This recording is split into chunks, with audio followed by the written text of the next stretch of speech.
Well, hello everybody, good afternoon, welcome along to your afternoon rabble here on the Rangers Rabble podcast. Look, it's a slow news day, right? And I want to keep these shows going every day, but I don't just want to keep recirculating, that's not even a word, recirculating the same, rehashing the same conversations over and over and over. But I will. But please do, folks, get your questions in, anything Rangers, and we shall answer them because we've got plenty of time to keep, and we've got not that much to talk about. Hello, Demi, how you doing? Okay, I'm all right. Thanks. How are you? Yeah, not bad, not bad. Had to pick my dad up at the airport at 1:30 in the morning, and then drive him home, and then go home. And you know that way when you're up and you're away doing something, and you get home, you can't go back to sleep. Yeah. I met my dad this morning at 9:30 for breakfast on his break at work. At a reasonable time. Yes, reasonable. Yeah, it's not 1:30 in the morning. Not No, half no, past one in the morning. See, my problem was I got home and I put on Rick and Morty. I don't know if you've ever seen it. I've never seen it, but I know what it is. Yeah, it's addictive. It's very, very, very addictive. Anyway, folks, get your comments in, like, share, and subscribe, and all that good stuff.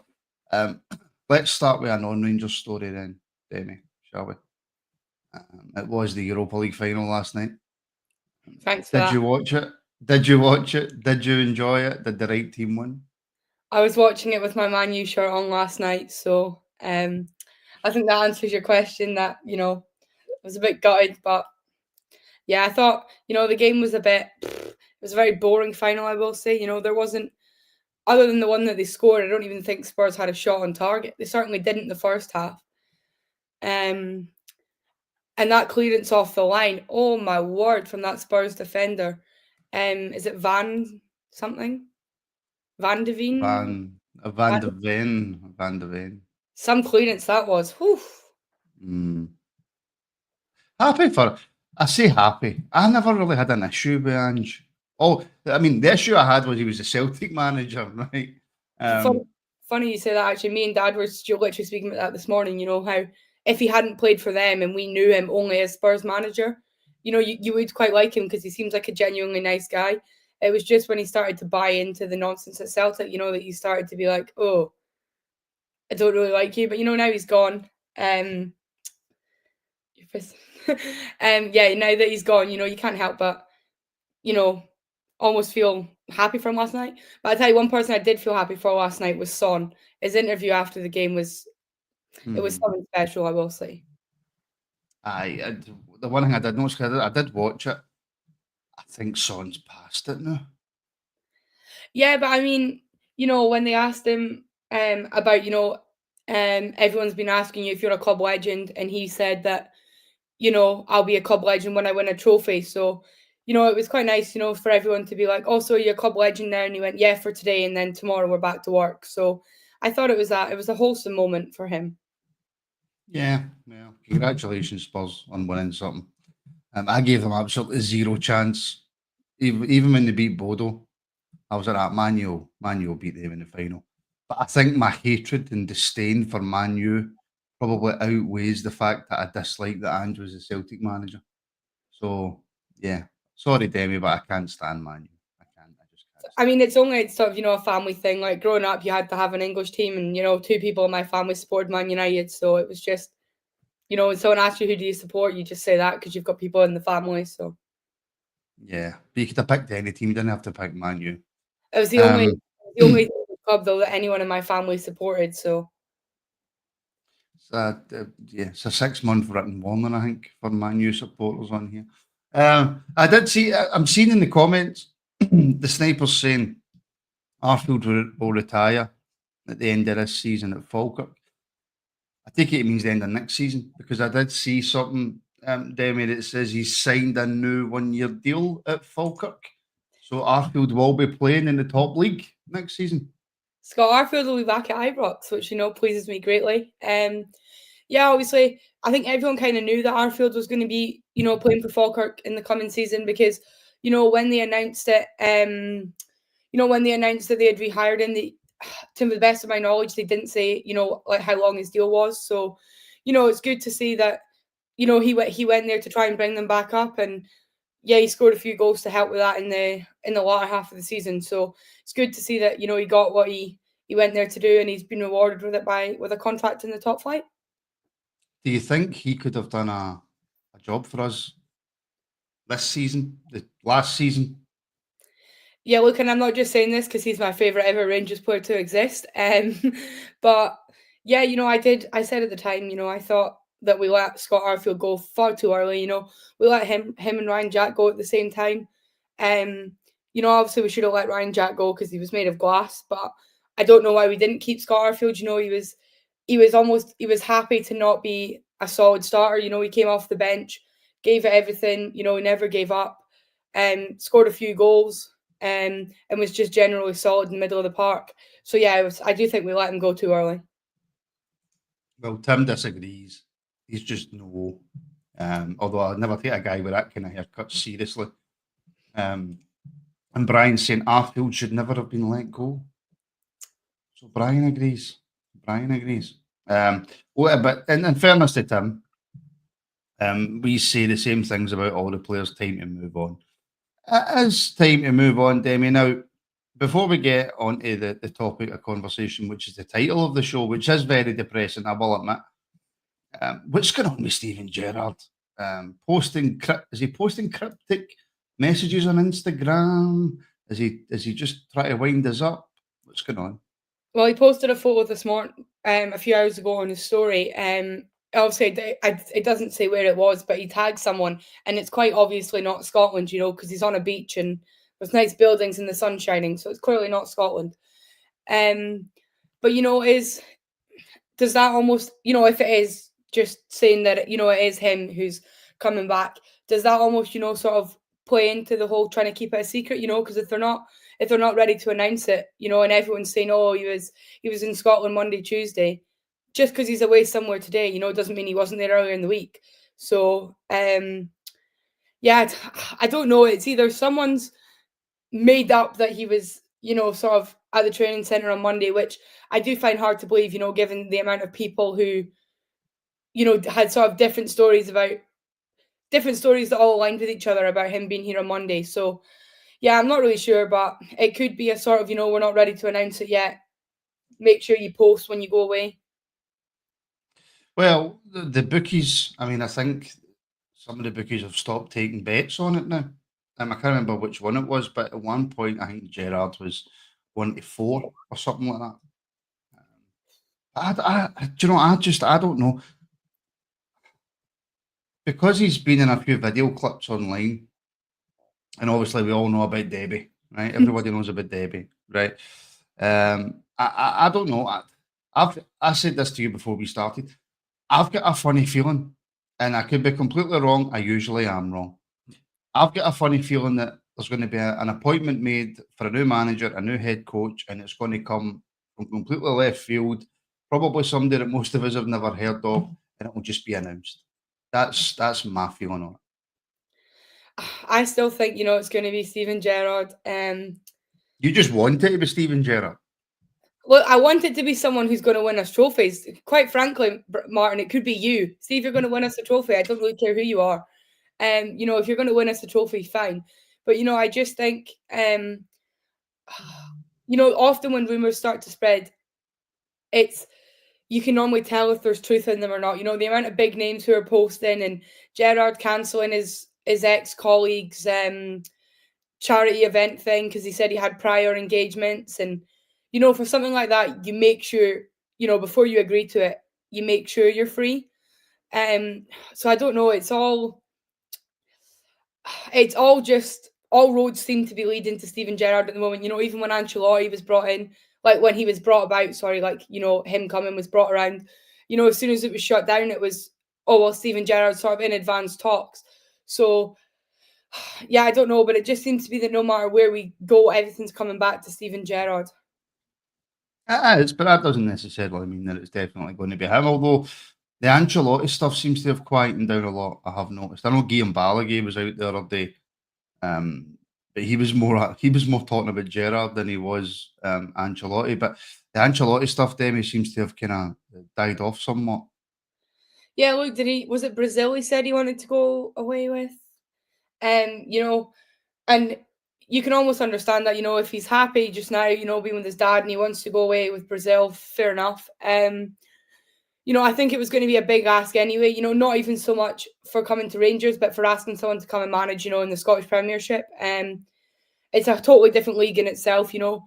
Said it the other day, you know, you could be winning titles in the Premier League, but you come up to Scotland doesn't guarantee you'll do it because it's an entirely different league, you know.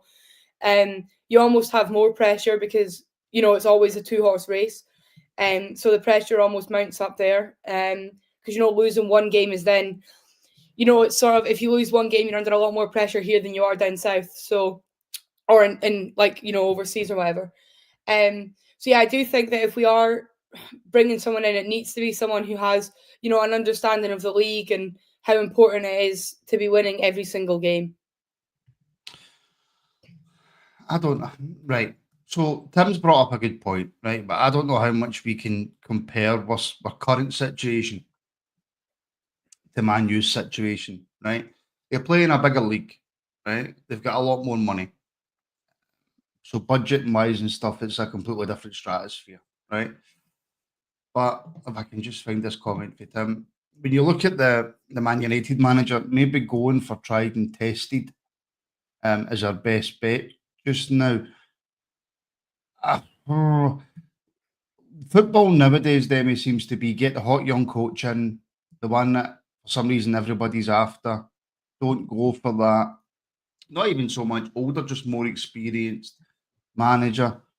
For us in the position that we're in, the league that we play in, how far we're looking to go into Europe, is it a necessity that we get a tried and tested manager, or can we go down the route of looking for the next new exciting David Ancelotti head coach?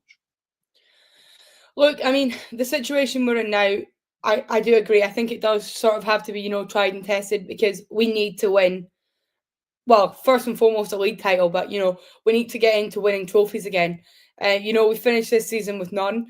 Last season, you know, we won a cup. We can't keep watching them lift trophies after trophies and title after title, you know, and it needs to be someone who knows how to win it. And I think if you bring someone, you know, sort of new and exciting and you risk them not quite understanding how important it is for us to be winning titles again. Yeah, and I mean, yeah, two of our last three managers have been tried and tested and they've failed. That's true. Albeit it would have been, I wonder what, I was going to say Le Guin, geez, oh, I wonder what Clement would have been like with the right backing. But one thing that has stayed the same is the assistant coach or coach is Jari. He's not went anywhere, Demi. Is that strange to you now that obviously he came in under Clement goes, he stays to help Barry Ferguson, Barry and his backroom team go. He's still there. Yeah, I mean, I don't think it's that strange. You know, he came in. I don't know exactly, but it was about a month before Clement got sacked. You know, and then he's been under, you know, Barry Ferguson temporarily. So I don't really think we can be making decisions to, you know, sack him or get rid of him until we've seen him under a, you know, a permanent long-term management. So, you know, I think if the next manager, you know, whoever it is, if they were to come in and not work, you know, I think he'd be away with them. But I don't really think we can judge him until we've seen him under, you know, a sort of solid and permanent management and coaching team. Yeah, possibly. He said singing the blues. He says he's seen Sam Allardyce and Govan Asda. Um, could you imagine? Could you imagine a coach like Sam Allardyce or something at Rangers? Um, I mean, it would be so boring to watch, right? But it would probably be successful because all we would do is defend really well and then score a goal. Yeah, but then, you know, Big Sam. when you start playing that game, you know, you've got to rely on your strikers being able to score one goal with the one chance that you take going forward. So, Don't you dare have a go at Dessers, I'm not Demi. having a go Don't at you Dessers. dare. I like Cyril Dessers. I'm not having a go at Cyril Dessers. I'm just saying, and he's not the only one, How many times have you seen, and it's not just been him, doesn't matter who we play, we'll take 40 shots on target and we'll score 3 goals. Do you know what I mean? And it's not a dig at Cyril Dessers. I really like Dessers. But, as a team, we just seem to, miss a lot more chances than we take. So play sort of, sitting back and hoping you can score on the counter. Yeah, that's good and all if you can guarantee that you're gonna score 2 goals with 2 counter attacks. Yeah, it would just be interesting to see Sam Allardyce as Rangers manager. I think it would be quite funny. No, I don't. It would be terrible, absolutely terrible. Right, folks, get your questions, comments, and now please do like, share, and subscribe. We are exclusive to YouTube, but also you can find clips of all the shows across all our socials. Let's talk, shall we, Demi, about the captain. I don't think it would be unfair. He gets a lot of stick, and sometimes I think he gets stick that he doesn't deserve. Sometimes he gets stick that he does deserve, right? But I don't think it's too out there or nasty or just having a go for the sake of having a go to say that the last sort of 3 or 4 months of the season, especially for me, he's been getting worse gradually. He's been getting slower. He was never the greatest defender in the world, Tav, but I don't think he was as bad as what a lot of folk made him out to be. But I mean, players are just walking past him now, Demi. Right? He's not giving you the same numbers going forward. Is it time for Rangers to let him go? Look, this breaks my heart. I've been a big fan of James Tavernier since he came in. So, it's, like you say, I think it is some of the stick he has come under, okay, maybe not so much this season, but, sort of the last couple of seasons, early this season, I think the stick that he's come under has been a bit much, because it shouldn't all be down to one person, At this point, it's one of two ways, because part of me is like, yeah, it's time to go, you want him to leave. He probably should have left before now, but you want him to leave before he does completely tarnish his reputation. Everything he built on that, the year we won the league and the run to the Europa League final. You want him to be remembered for that, and not the right back, who stayed past the days that he had his legs. So yeah, part of me thinks it probably is time for him to leave, but also do you keep him around? But then my other thing is, if you keep him around, I feel like, would play him. But I think if you're keeping him around, it has to sort of be, to cover injuries and to build a young right back in to being able to play 30, 40 games a season for Rangers. Yeah, I was watching the performances and who am I to judge, right? But I was just watching the performances and he seems off it. His passing's even getting worse. His judgment of where to be on the park, his link up with other players. It just, for me now, he's slowing the team right down. Yeah, it's you would expect that, but he's getting on. He can't run as far. He can't. There's a lot of things that he can't do. The one thing for me though, was I want to say it was when we played Aberdeen, but I can't entirely remember, so don't quote me on that. It might be in fact it was when we played Hibs at the weekend. In fact, the referee had to pull Tav over and say, you can speak to me, not Nico Raskin. And I think regardless of how you've been playing, you should, if your team are, if you think that your players are right, the first thing you should be doing is, sort of in the rest face, like you see from the other captains around Scotland. So yeah, that was a bit, sort of it's getting disappointing now, because before, he would always be one of the first over to the ref. And now he seems to be happy to let someone else take his role in that. He does. He actually does. Do you think a new head coach, a new manager wants him around the club though? Well, because that's the most important question, I suppose, when you're speaking about players, regardless of who it is, whether it's Tav or Raskin or whatever.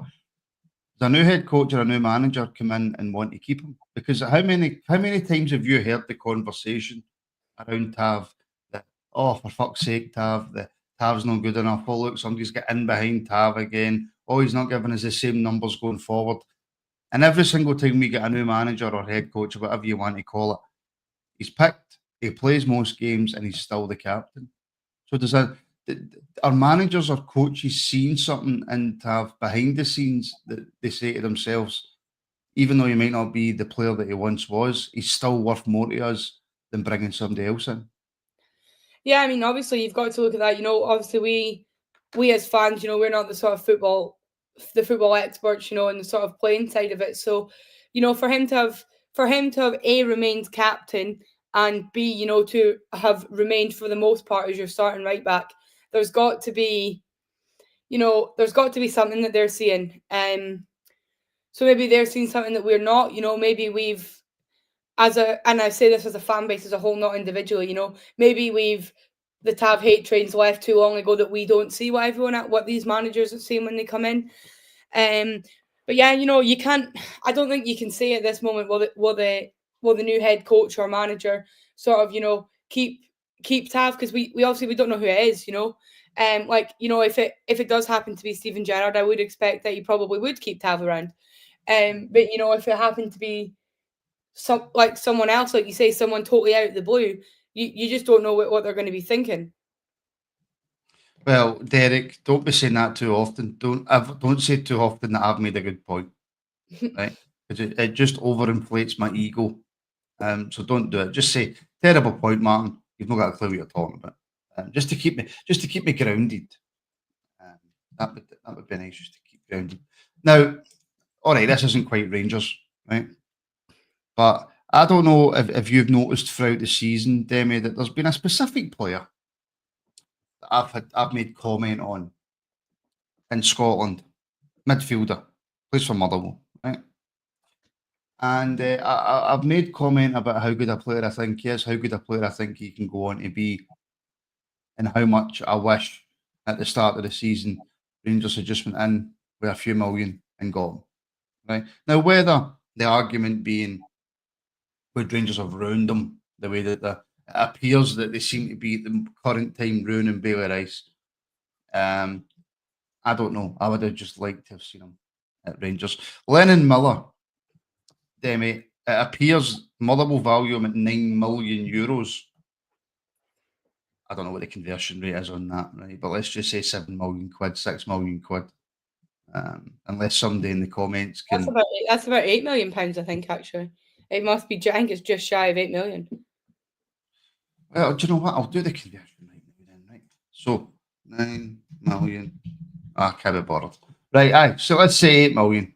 I'll do it for you. So basically, he's not coming to Rangers now, and I really do think, and people will be fed up when we say 7.8 million, according to Wolf. People are fed up with me talking about him. I just think, in terms of longevity, in terms of looking at the future, a midfield that could possibly have had Lennon Miller, Bailey Rice, Nico Raskin, Mo Diamandi, Connor Barron, young, vibrant, few Scots in there. I think we've really missed a trick with this boy. Yeah, I said it the other day. It's what Rangers do. We don't tend to, barring sort of a few exceptions, we don't generally tend to sign sort of young players from the Scottish League. I don't know why we don't do it. We just we don't appear to.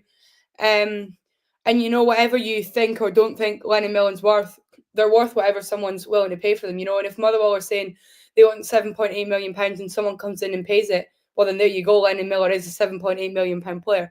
So yeah, I don't really know why we sort of didn't go in for him. Obviously, you've then got the whole does he come? Does he sign the contract? But you've got to at least give him the option to sign it. But yeah, I just think it's a very Rangers thing to do, to not sign. And even when we do sign players, it seems to be from Baron Lyle Cameron. It seems to be from sort of the top four or five teams. We never seem to sort of go to these smaller clubs like Motherwell and Killie and Ross County. There's been a few the striker Ross County had a couple of seasons. A couple of seasons ago. I don't know why we didn't go for him. Yeah, there's been a few. You're on mute, Martin. That's shocking behaviour. There's a boy at Kilmarnock, the striker, is it Bobby Wales, I think? Another young striker that's coming through, done quite well this season. He's now going abroad as well. So I do think that there is potential players in Scotland that we could look at and bring in. it's just unfortunate that we're a club that is dreadful at bringing through youth. Yeah, I see. You can say, "Oh, look, like in their post matches, yeah, look, it's great. All these young players were in the matchday squad." Okay, but if they don't get on the pitch, there's only so long that having them in the squad is beneficial. If they're in the squad for a season, 2 seasons, and you're not giving them a substantial amount of minutes, it's not really helping their career. It's not helping the team.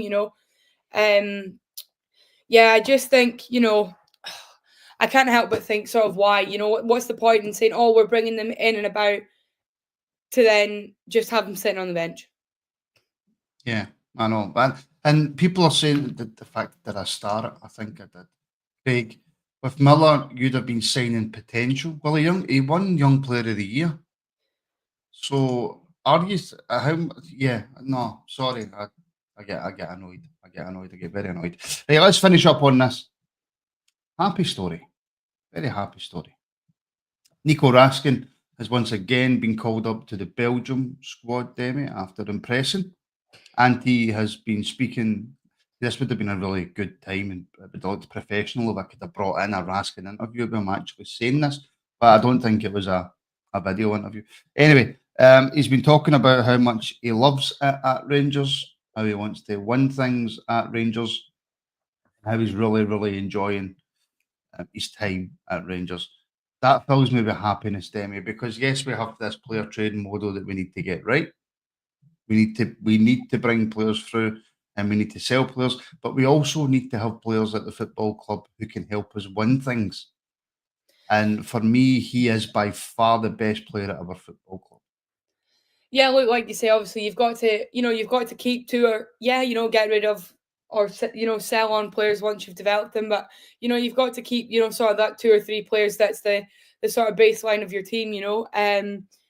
I think one of the biggest things, to go on to winning is consistency. So, if you can have someone who's rarely ever out injured, and obviously Raskin was out injured quite a few times in the first couple of years, but recently he's coming on to a long run of fixtures and he's playing really well. And yeah, I'd agree with you. At the minute he is our best player. He's sort of head and shoulders above everyone else. But it's not only that; it's the fight that he's given out there. Not even just how he's playing it. It's the fight that he's giving. The how everything angers him, even if it's not. Even if it's a small, like a free kick in the middle of the park that's going to come to nothing. If he doesn't agree with it, he'll tell the ref as much. So yeah, I do think we should. I do agree we should be offering him a new contract. Whether or not he'd sign it, because he's in his interview it didn't. In his interview, he was like, "I've got 2 years left on my contract. I'm happy to stay here.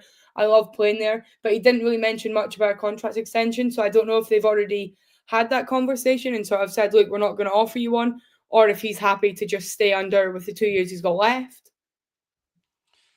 Well, yeah, there's a few people as well saying that did Barry Ferguson unlock something in Nico, which I think is a fair shout, by the way. And that I suppose it would probably be another positive for bringing in Gerrard, because if Barry Ferguson can unlock that, and Nico Gerrard can just carry that on. Yeah, look, Barry Ferguson said it himself. He said, him and Raskin clashed heads quite a few times, because he sees a lot of Raskin in his younger self. Going out sort of fighting for the badge, wanting to win every game. So yeah, it's almost, obviously you don't want your players and managers to be, having tiffs or anything, but if their tiffs are as a result of, stuff that he's passing on and teaching him, fine. And it's good, it's good to see that someone in the team sort of, cares so much about everything. It's kind of similar to, how Barry Ferguson was. So yeah, it's been quite refreshing to see that again.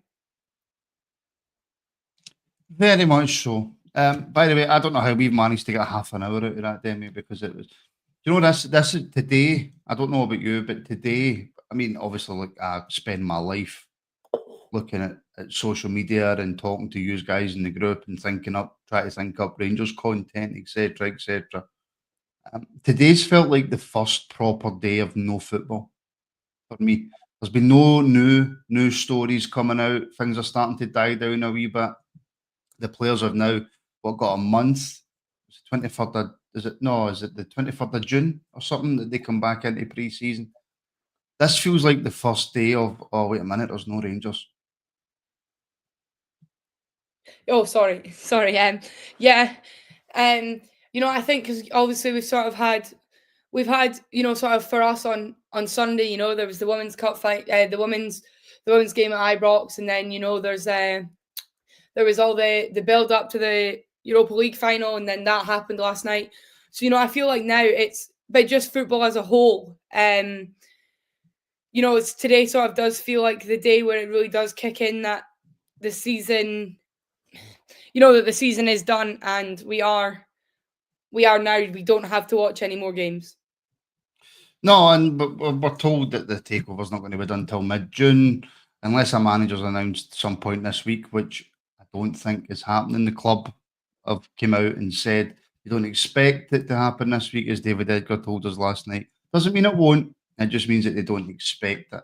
And I don't know whether to get to start this up, Demi, right? Because I know how much you probably won't like it. But thanks, Martin and Debbie. Have a good day. So I don't know if we could start calling you Debbie now. Dad, I was getting there. About the women's cup final. I was getting there. All right. Okay, Demi, take it away. I was going to wait for you to do your closing up, and then I was going to say, but since it's been mentioned, women's cup final at Hampden on Sunday, guys. It's at 2:10, I think. Dad will correct me if I'm wrong. 2:10, guys. Tickets are on sale now. You have to use a code. I'm pretty sure you know the code to buy them for the Rangers end. It's Rangers_25. So yeah, let's everyone go along, support them. Hopefully we can bring home at least the cup double. So if you've nothing, if you have a free Sunday or want to get missing football already, head along to Hampden. Just make sure you find out the right kick-off time, because I think it is 10:02. Demi did not seem convinced. I'm pretty sure. I'm going to check. I'm positive it's 2:10. I am pretty. Will you double check while I do the outro then, right? So, folks, thank you very much for tuning in. Please do. 2:00. See, if people would have missed the first 10 minutes because of you. So it's 2:00 on Sunday, folks. That's shocking behaviour from somebody who does our women's podcast. Look, I get picked up in Shawford. Debbie should know better. I get picked up in Shawford. I just need to know what time I'm being picked up at. Also, is that subliminal messaging on your jumper there, Demi? No, this was it was a Christmas present. My best friend's a big Formula One fan, and at the time her favorite driver was Max Verstappen. So I got us matching jumpers for Christmas. That's all. Yeah. I believe you, many wouldn't. Folks, listen, thank you very much for tuning in. Please do like, share, and subscribe. It really, really does help out the show. Check out all the clips and all that we're putting on socials, all the YouTube shorts. I'm trying to put out as much content for you as humanly possible. Demi, thank you for joining me. No worries, thank you. Although I do want to clip up that bit where I asked you a question and you just stared at me. Sorry. I was like, my questions got that bad. But there we go. Right, folks, listen, go and enjoy the rest of your day. We will be back tomorrow, 12:30, and then tomorrow night at 7:30. So I'm really going to need to find something different to talk about.